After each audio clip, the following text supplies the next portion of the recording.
Well,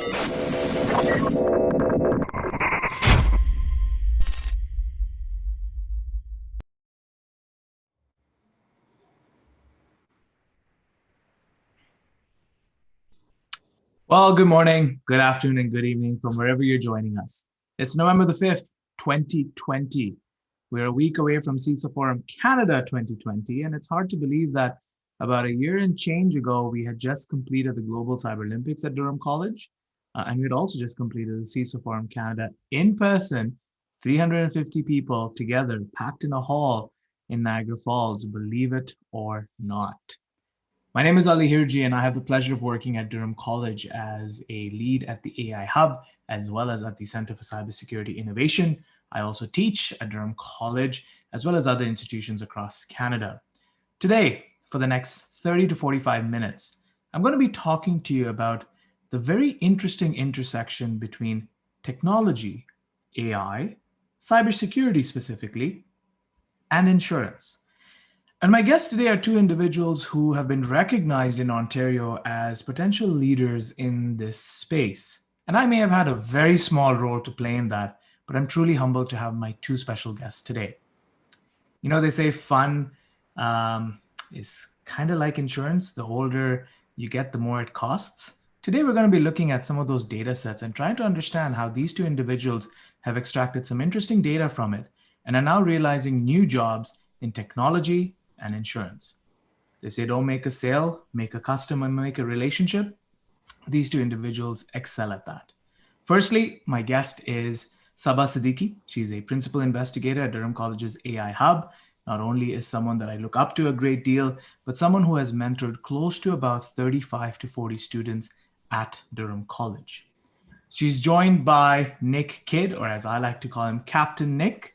He leads most of the business intelligence solutions and is a director at Mitchell & Vale Insurance here in Durham region in the town of Whitby. Saba, I'm going to have you take the floor and just briefly introduce yourself a little bit further, followed by Nick. Saba? Sure. So I work at AI Hub Durham College as a principal investigator. So most of my duties revolve around leading the teams to deliver projects to SMEs, and they are AI-based projects. So it could be anything. So some companies need help with creating new solutions that are AI-based, and some already have the basic platform and they want to optimize it. Or other thing could be you can just create data sets, guide them so that they can implement AI at a later stage. So we prepare the companies, we help them, and yeah, that's pretty much we do here. Thank you very much, Saba. And Nick, just building off of what Saba just said, she talked about this idea of preparing the companies and preparing the data sets. Can you introduce yourself by telling us a bit about what brought you to Durham College and what drove your interest in the intersection between technology and insurance? Yeah, hi everyone. I've been in the insurance world for about 25 years now, as exciting as that may sound, in different countries, and spent a lot of time in the UK and Canada, and on lots of different facets of the value chain, working as a broker, working in the insurance side, and then working in the middle as an MGA. So I've seen a lot of perspectives of this. And one thing, that resonates is that technology and data are really coming to the fore in the last couple of years in the insurance industry. It feels to me like, technology went and knocked on the door of the insurance industry back in 1990 and nobody answered. And it's just been a void for a long time. And now it's coming right to the fore because, there's a recognition that the data just isn't there, and the connectivity isn't there the way you'd expect it to be. From our perspective, just in terms of connecting back to Durham College, right now I'm a proud member of the Mitchell and Whale insurance team in Whitby. We're a local family-owned brokerage that's growing tremendously fast. And I joined a couple of years ago to try and tackle the challenges in the business insurance side of the market, ensuring businesses of all shapes and sizes. And from there, we were introduced to Durham College as being another, huge value-adding player in the Durham region. who had a tremendously talented team. And through a few chance meetings and then through some good conversations, we recognized the value that some of these guys could put into the insurance game by thinking a little differently and by amping up some of the insights that come into it.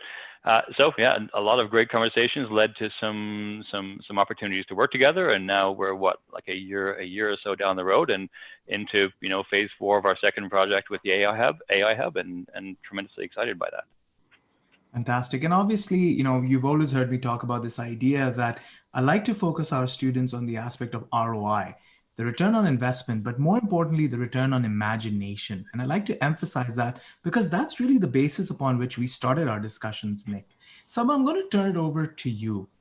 In the projects that you're doing right now for M&W Insurance, there are certain skill sets that you've looked at for students, not just from the aspect of do they have a DevOps background, but besides the DevOps background, you've looked at how much do they know about data, how much do they know about security and privacy around data, how much do they know about how to use data properly for corporate needs.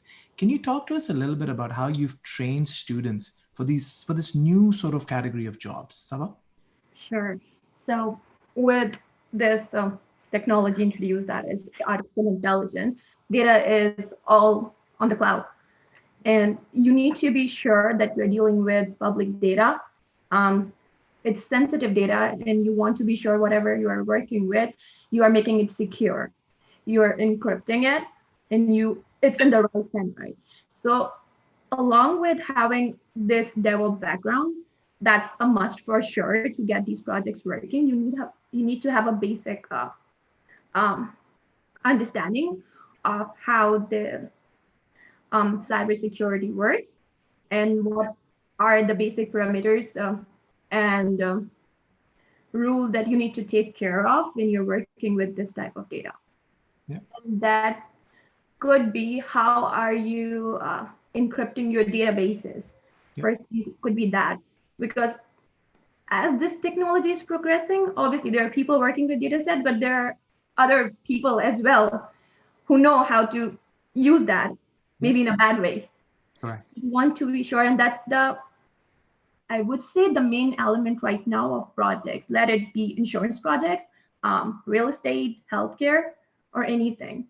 So I would say that along with having this technical background, the students and whoever the team member is now required to have some knowledge of cybersecurity, how to take care of this data, and how to use it in a best way to serve the company. Yeah. I think one of the most important elements that you're stressing on here, Saba, is that aspect of when we talk about security, when we talk about intelligence with data, it's not one particular person's responsibility. It's everybody's responsibility in some shape or fashion, which is a great way to bring Nick back into the conversation. Nick, I've always said this, and I said this at a session last week, that listen, in God we trust, everybody else must bring data, right? And I think you, by your own admission, never really explored much in AI, and you started picking up these skills as you started working with these students. Can you talk to us a little bit about how, once you got involved in this world of trying to manipulate the data sets and draw new insights, how did you learn more about AI, and where is this taking M&W Insurance now? Yeah, I mean, absolutely. I'm still very much a newbie when it comes to AI. And understanding the concepts, I guess, at that level, but that's about as far as I go. And the first thing that I recognize, again, specific to business insurance, is that the data set just isn't there. There's around 1.1 million companies in Canada, businesses in Canada, that mostly need to be insured to some degree or other.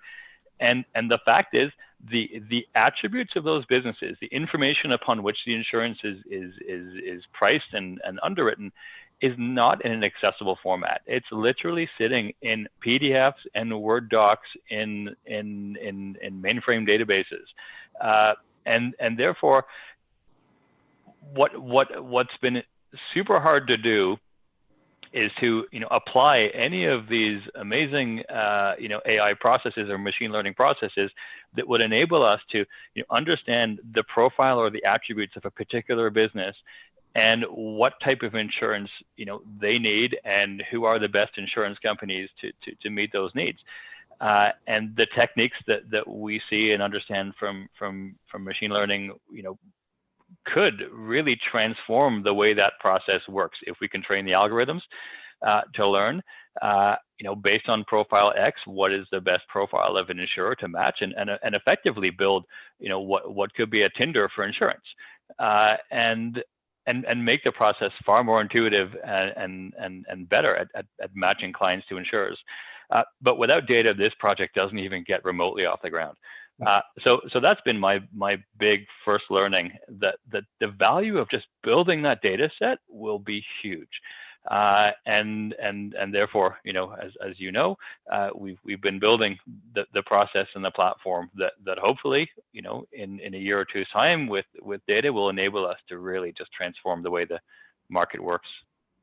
And Nick, you've mentioned the time continuum, and you've also highlighted the fact that we've been working together for about close to a year now. I think it was around about last year this time when the reference checks were happening, and that those assurances were coming through that yes, we are the right team. But Nick, your project and your work with Saba has already received some accolades in the marketplace. Can you share with our audience what awards have you been the recipient of? Yeah, we were there's a big insurance innovation process or industry award, and we were successful in being runners up last year in the innovation of the year from the Canadian insurance industry, which was phenomenal given that we're still pre-market, pre-revenue, and still at that stage at a very, very early beta in terms of what we managed to submit. So yeah, that was incredible to get some recognition like that from the industry, that what we were building even at early stages was potentially transformative. And now we're a year down the road and so much further, and I'm excited to see what we can do with what we've got today. Fantastic. Nick, I do want to come back to how you've now continued to scale these applications. One of the things that I always like to talk about with my students is this aspect of when you're deploying something or you're creating, whether it's deploying an algorithm or a DevOps environment, it's not about just building for function, it's about building to scale. And that scalability is where Nick M&W is now having a tremendous impact in terms of hiring students. I believe at least 4 students are currently employed through your investments and 1 full-time in your organization. So we'll come to that very shortly. We have about 25 minutes, and I want to weave in some questions. Another shout out to the CyberX team. I know for those of you who are watching, you're seeing these lovely lower thirds, so on and so forth on cyberexchange.ca. It looks neat. So thank you so much for doing this. Saba, I'm going to tackle the first question directly with you.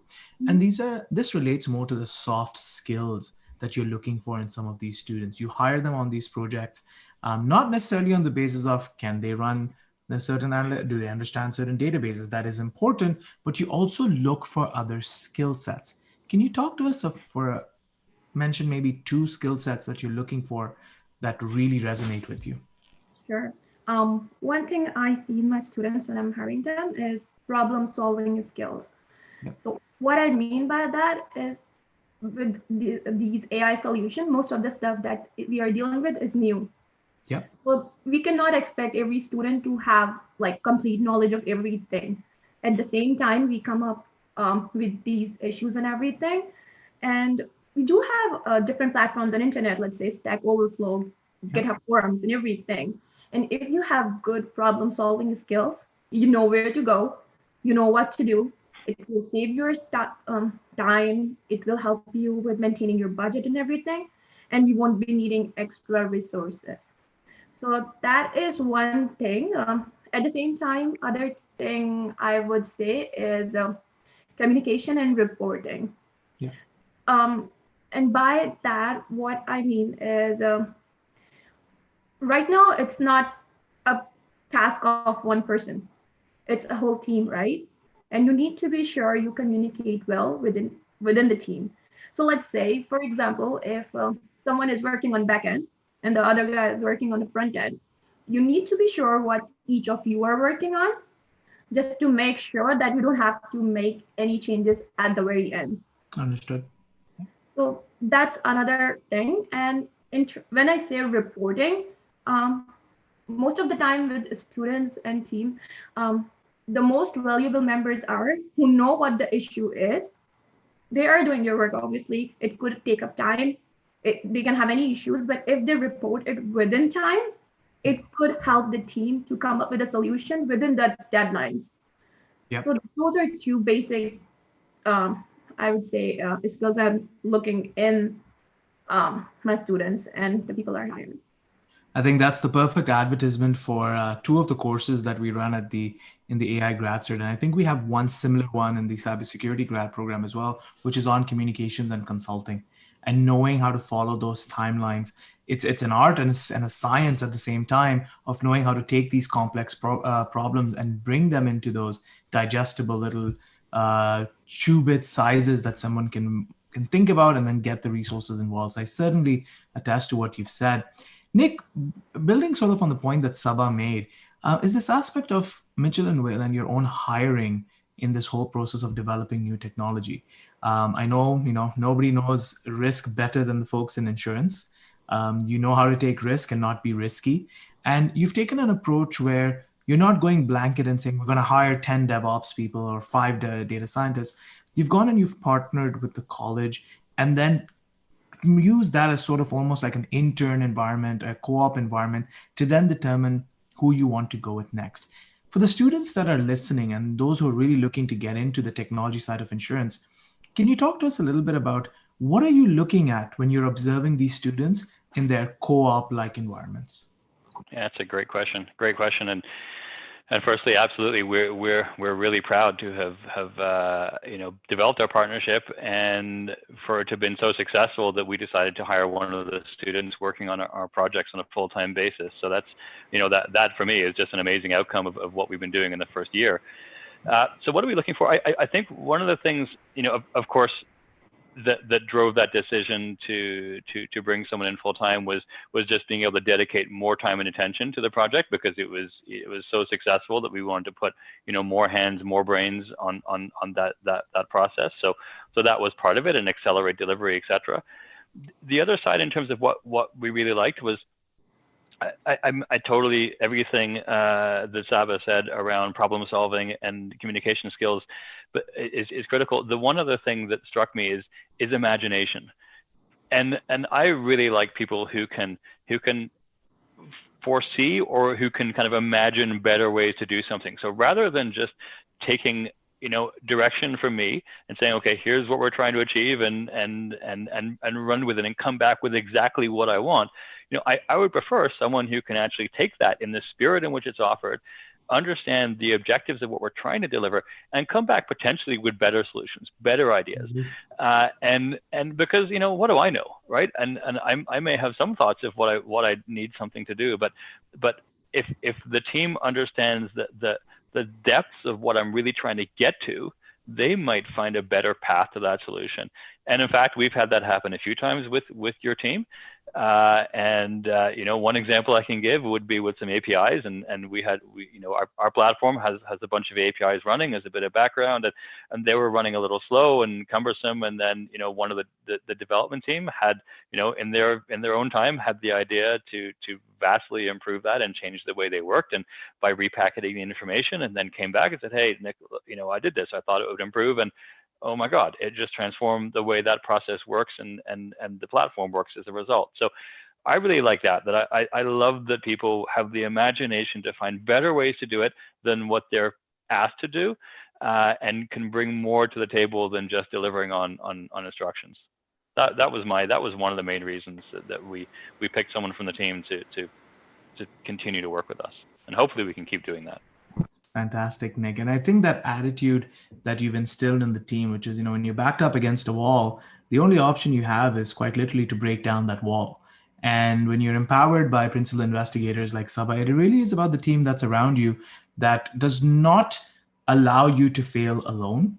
They allow you to fail within a context, and then they build from that, right? Fall down 7, and stand up 8. And that's a really important aspect about teams. And one of the things that I'm really going to emphasize for everyone who is listening is when you are making that decision of where to apply into, and especially if you're at that graduate level where you have really strong skill sets and some experience, also consider the team that you're going to be working with. Many a times I'll have students mention to me that, yes, we want a job, but we would like to work with that particular individual because that says something about the culture that they establish, the process that they establish, so on and so forth. Don't just make it into a one-way conversation. We have about 15 minutes left, and I've got a couple of questions coming in. Again, shout out to the CyberX team for making this extremely smooth and easy for a layperson like myself. Saba, this question is targeted at you, and I'm going to reword it just a little bit because that's just what I do. And it's more about your own skill sets. You've obviously focused a lot on data analytics. You have a good sense of the compliance and governance aspects of data as well. So you have an inkling towards security in some shape or fashion. You were at the Canadian Women in Cybersecurity Conference, which makes you a cybersecurity enthusiast, like it or not. And the question is more of, what do you think are the differences between working in a public sector environment where you're doing applied research versus working, let's say, directly within a private organization deploying AI models? Your thoughts, Saba? I have kind of worked for both, so I exactly know the difference. I would say the main thing that's different here is the learning curve. And me being myself, I'm more into hands-on experience.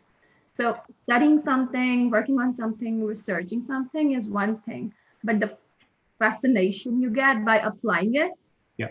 in this businesses and like seeing it coming into reality, that's completely different. And yeah, and once you're studying something, working on something, it's more of theoretical. Now you go to these companies, you work on one thing, and like hundreds of issues come up that you never thought of. Solving those and making sure the systems are working fine, you are making them scalable. Yep. Um, those are the main things you are learning here. Agreed.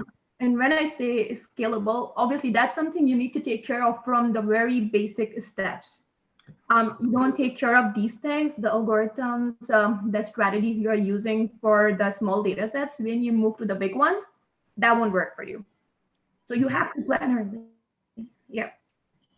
Absolutely. And again, such an important point that you've brought up here is that, I've said this repeatedly, is that it's not about going with the flow. It's about being your own flow. You got to create your own identity. You've got to create a process for yourself. You've got to create your brand. These aren't roles, these aren't positions where you just have to follow a script. You really have to define your own approach. And Nick, I think you can attest to this, is that I think you've probably worked with about 5 or 6 students in the projects that you've been directly involved with, and each student brings their own flavor to the table. One student will end up being more analytical on the back end. Another one will sort of have the what if we tried this and what if we tried that within reason environment. In M&W Insurance, or rather at M&W Insurance, how do you crowdsource ideas for the products? Do you involve your team members in it, or is it solely you that is behind all of the vision? I wish. I'm just not that smart.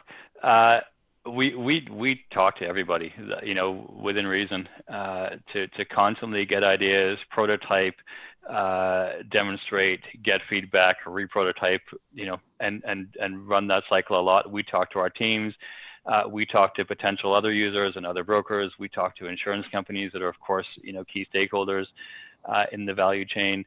One thing we probably haven't done enough of is look at parallel industries and talk to them and get their thoughts and feedback at this early stage. But yeah, essentially from our perspective, we've been pretty open in showing people what we've been doing and what we're trying to do, and get their feedback along the way and build and adjust. And I think this aspect of the feedback loop, and again, I'm going to re-emphasize this, is you have to, if you're choosing whatever organization you're working with, you have to really look at how much are they allowing for your feedback to be factored in. I rarely speak in this slide, but I will do it here because this is an open conversation where, especially for the graduate students, I really want you to grasp the idea of how decisions are made when it comes to personnel. I've always adhered to the principle of people, process, technology. And as Mark Dillon says, in that order, you need to understand the people that you're working with. One thing that I really enjoy is, you need to ask the questions of, so what are the communication practices, especially now during COVID? Saba, for example, leads her team through Slack groups, right? And the Slack groups work very well. There's an internal one just for the team where we can say whatever we want about Nick. But there's the open one where we have all the conversations that we need in an open environment. Saba, you've really taken the communications piece to heart, and especially during COVID-19. Has the pandemic impacted the way in which students are working, or has it put more pressure on them in terms of their deliverables? Saba? Um, so it depends on the students as well. If they were working well with the team and this cohesion and they knew how to use these channels prior to COVID, they are doing well right now. But now it's got hard for the ones who weren't like really into communication, reporting and everything, and you had to check on them. And now with all this pandemic going on and we using these channels and video calls and everything, it's getting a bit hard for them. Yeah. So now when I choose for my team, I do take care of what technical skills they have, but more than that, I'm more into how they are at communication with the team and their cohesion with the team and everything like that. Yeah. Absolutely. And just a little teaser for everybody that's going to be staying for the rest of the day. There'll be sessions with the Career Foundation, sessions with Connects Health, where they'll be talking about some of the workshops that they've created around these soft skills. And you're hearing it from the employers directly, right? Is that these soft skills, you need to go and get some training on it. I have always believed that now more than ever, we're realizing that the world is your stage, especially if you're performing before a webcam, and you need to embrace that. Got another 7 to 8 minutes left. And Nick, I want to dive into the next question, which is directed at you. And that is on the aspect of, so what is Mitchell and Whale Insurance hiring for right now? And where can we apply? So, I would say the it's kind of a short and long answer. The short answer is we don't have actual vacancies right now. We've just actually filled a couple because fundamentally we're a brokerage and a lot of our team are insurance brokers on the phone with clients on selling new business insurance or car insurance policies or servicing those clients and managing the renewals. So quite often those vacancies come up, and if any of your teams are interested or people watching are interested in learning more about the wonderful world of insurance, then on the website mitchellwhale.com you can see vacancies. At the same time, and really importantly, and maybe more pertinent to the technology side of the conversation, we are in the process of birthing two tech companies, and we've hired our first full-time employee from Durham College, which is awesome. And exactly. And my hope is that we're phenomenally successful in terms of getting these two businesses up and running. In which case, I'm sure we will need to build and strengthen those teams. So yeah, it's a question of, I suppose, mitchellwhale.com. We'll post our vacancies, and undoubtedly, as and when we have specific tech or AI vacancies, then I'm sure we'd be talking to Durham College as well, and trying to look at who would be a great fit for those roles. Fantastic, Nick. Nick, now there is another question that's come up around cyber insurance. I will come to that, but before I do that, I want to give the floor back to Saba for a couple of minutes. Saba, in our projects, just so that our audience knows, we obviously are dedicated towards hiring our students towards our internal projects, which we do with clients. Just for those of you who are new to this model, the applied research model simply is myself and Saba and a couple of other folks, Professor Sam Plari, Vibha Tyagi, Chris Gillis, all of us, Abhilash Marcharla, we'll go out, we'll meet with different businesses, and we'll pitch ideas to them. And they'll fund part of it, we'll fund part of it from some of the funding that we have, and then we'll hire our students to do the build outs. However, on occasions, we may hire students from other environments, from other institutions as well, to help us out in those build outs. So if you are interested in knowing what are the projects Saba is working on, you can connect with her on cyberexchange.ca and send her a message. There are a couple of positions she is looking to fill. But secondly, Saba, you've always been a huge proponent of, if you can afford it and you can put in a little bit of time, even if it's 10 hours a week, offer yourself up to volunteer and learn about a particular institution. Why is that culture of volunteerism so important for you, and how much did that help you in your career? Saba, just so you're aware, you are on mute. That is the line of 2020. So well played. Somebody had to do it. Yeah. So for me, it's when we say volunteer and learning to, you cannot take every job. You cannot take every job and learn through it. Sometimes you have to put yourself forward, and to the best way to do it these days, and it was forever as like this as well, is to volunteer. Yeah, And I it could agree. be anything. It could be anything. For me, learning new skills um, is kind of a part of what we do. Working with AI projects and all these type of industries, every project is different, and you never know what you will be needing next, I right? agree. And even if you don't need something, I would say if you're learning a skill, it never goes waste. It never goes waste. So once you learn it, you can use some aspect of it, like somewhere. This one time when I was working for a technical institution, but I did volunteer to learn some management skills when I was a student. And now they are helping me a lot. They are a part of me now. So for students, I would say if you are not getting jobs for now, you are waiting for opportunity, you have some time on your hand, go out, look for internships, volunteer. You will learn some skills and how these skills are going to help you. Maybe you go to a job where they do need your um, degree, your expertise, Yep, but on top of that, they need something you learned as part of your volunteer experience. I agree. That could help you a lot. Absolutely.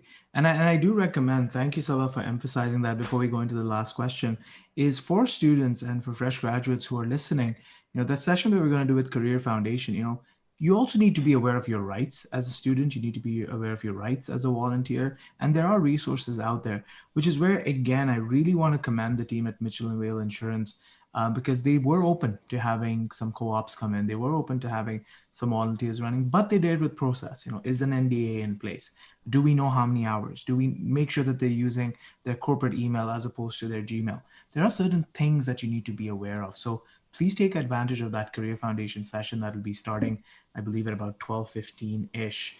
Nick, last question to you, and then we'll summarize what's been a truly knowledgeable exchange for me. And for me personally, I've got to hear from you from a different lens. It's one of those virtual coffee meets that we've never had, but this was one of those experiences. So thank you. Nick, on the world of cyber insurance, I know you mentioned M&W is a brokerage, and so you broker from rates from multiple parties, like April Insurance as an example. What are you seeing in the world of cyber insurance, and what can Mitchell and Will do for the 1,000+ individuals we have on cyberexchange.ca? Yeah, great question. I mean, cyber insurance, for those that don't know, is more or less the new type of insurance to protect your cyber risks. So, if you're a business and you own a property, then you probably are going to insure it for fire, right? Because if it burns down, that's really going to mess your business up, and you may never recover from that. And cyber insurance is the same. If you have data, or if you rely on technology, if you're a business to run day to day, then of course there's so many exposures out there that you guys know far better than me that can interrupt that business. Ransomware and other viruses, and so many other hacks that can either take data out, in which case you have a whole expensive privacy process to follow now, by law, or can just stop your website running or stop your retail running, and that costs you on the inflow of income. So either way, if your business suffers a cyber event, it's going to be highly problematic for you and probably cost you tens, if not hundreds of thousands of dollars. And cyber insurance is essentially an insurance for exactly that. So it's been around as a concept for probably about 10 years now, and I would say in the market a little bit Wild West, and that there's a few pioneers bringing products out and a few others trying to come and copy and match. But over the last 10 years, it's evolved, it's matured, and now there's a set of really good products out there for a decent value. So I think all I would say to your listeners is, if your business relies on data, or you hold data or client data or private data, or rely on systems to operate, then what would happen? What is your plan if you get hacked, or if data is taken, or if you suffer a ransomware attack, or whatever it may be? What is your plan? And if you think that that's going to cost you, potentially even tens, if not hundreds of thousands, then you may find the cost of cyber insurance is substantially cheaper than that to offset that risk, and bring you the specialist support and coaching and breach coaching and things like that you may need in the event of a fire. Again, sorry to drag on, but the same way as if you have a fire, in your building, you're not going to be the one rebuilding that thing, right? It's not you. You have a series of experts that are going to come and they're going to, determine what happened, and they're going to clear the debris, and they're going to rebuild your property. Well, you get that with cyber insurance too. You get the forensic people coming in and figuring out what happened, where your holes are. They'll help you fill them. They'll help you notify and figure out how to tell the people that you need to tell, and work your way through the various regulatory hurdles.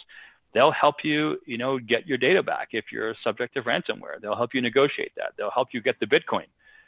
How many businesses know how to get Bitcoin if they need to pay some guy to get their data unlocked?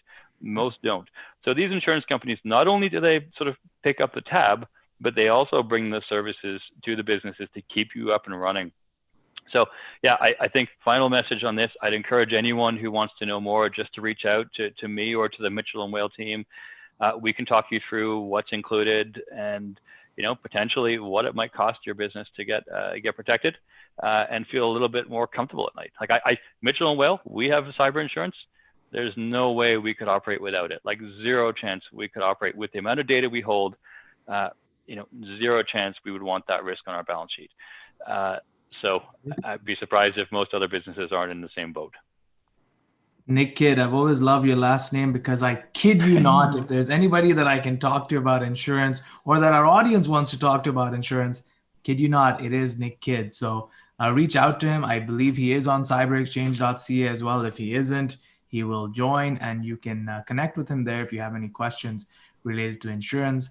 That does bring us to the end of our 45 minutes, but that does allow me at least 10 seconds to summarize what you've heard today. Many times, when you have insurance brokers and they'll sell you, I don't know, life insurance, for example, they'll talk to you about this idea of, it's not about what you're doing for you, it's what you're doing for those around you.